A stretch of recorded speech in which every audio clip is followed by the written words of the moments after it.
belajar tentang adab terhadap orang tua. Jadi adab terhadap orang tua. Pertanyaannya, siapa sih yang bisa dikatakan sebagai orang tua itu? Ayah dan ibu. Terus selain ayah dan ibu? Selain itu? Orang yang lebih tua. Oke. Bagus sekali. Akan tetapi kalau dalam Islam, orang tua itu terbagi menjadi 3. Yang pertama ada orang tua kandung, yaitu bapak dan ibu kandung kita, ya, yang melahirkan dan merawat kita sampai besar. Kemudian yang kedua ada orang tua mertua. Mertua yaitu orang tua yang menikahkan kita dengan anaknya.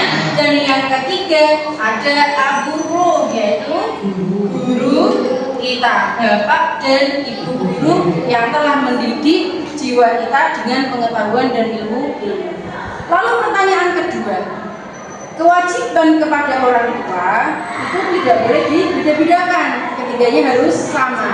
Kenapa kok kita harus berbakti kepada orang tua? Kenapa kira-kira? Jasa orang tua banyak. Jasa orang tua banyak. Oke, terus selain itu Yang mendidik kita. orang tua sudah mendidik kita, ya, melahirkan kita. Oke.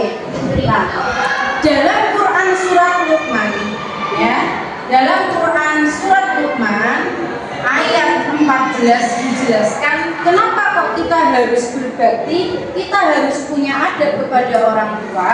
Terlebih lagi adalah orang tua kandung kita, yaitu ibu. Karena dalam Quran surat Luqman dijelaskan bahwa wasainal insana biwalidayhi ihsana hamalat ummuhu wahnan ala wahnin wa fishaluhu fi amaini. Kenapa? Karena ibu kita yang utamanya telah mengandung kita selama 9 bulan dalam keadaan yang susah payah. Ditambah lagi ibu kita menyusui kita selama 2 tahun. Ini alasannya. Kalau dengan guru kita bagaimana? Kenapa ya kok kita itu harus hormat? Kenapa kok harus berbakti dengan guru kita? Ya salah satu alasannya yaitu tadi karena guru kita adalah yang memberikan kita pengetahuan dan ilmu sehingga kita bisa hidup dengan petunjuk pengetahuan dan ilmu itu. Lalu pertanyaan lagi, bagaimana cara kita beradab terhadap orang tua? Bagaimana caranya? Tidak menyakiti orang tua, lalu tidak membantah. Oke, bagus. Terus tidak berkata kasar. Ini sesuai dengan dalil Al-Quran surat Al-Isra ayat 23 sampai 24. Ininya apa? Wa qad rabbuka alla ta'budu illa iyyah wa bil walidaini ihsana. Dengan kedua orang tua harus berbuat baik. Caranya bagaimana? Imma yablughanna al-kibara ahaduhuma aw kilahuma. Ketika salah satu atau keduanya ini sudah lanjut usia, maka apa? Fala taqul lahuma, tidak boleh mengatakan atau membantah, wala tanharhuma, dan tidak membentak. Akan tetapi wa qul lahuma qawlan karima, ketika berbicara menggunakan bahasa yang sopan dan santun. Lanjutannya di ayat ke-24 dijelaskan wafik lahuma janaha dzulli minar rahmati. Jadi rendahkanlah diri kalian di hadapan keduanya dengan penuh kasih sayang.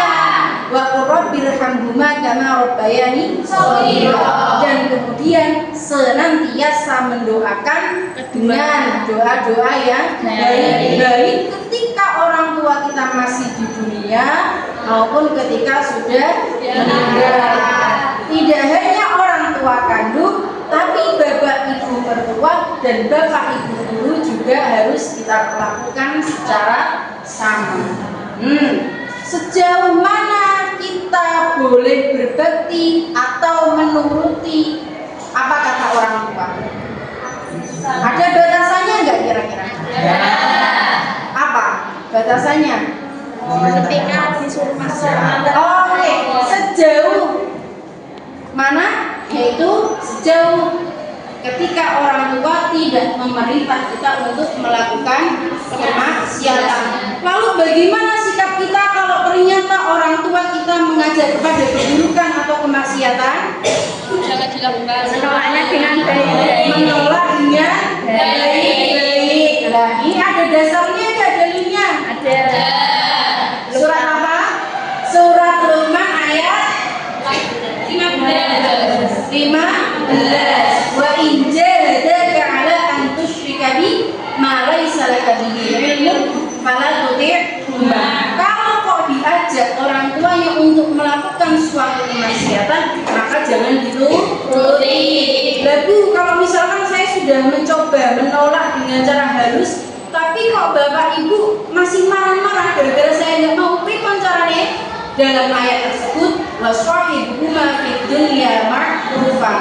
Tetap sampean harus berbakti kepada orang tuanya dengan cara menggaulinya dengan baik dan senantiasa mendoakan untuk keduanya. Sampai sini paham? Paham.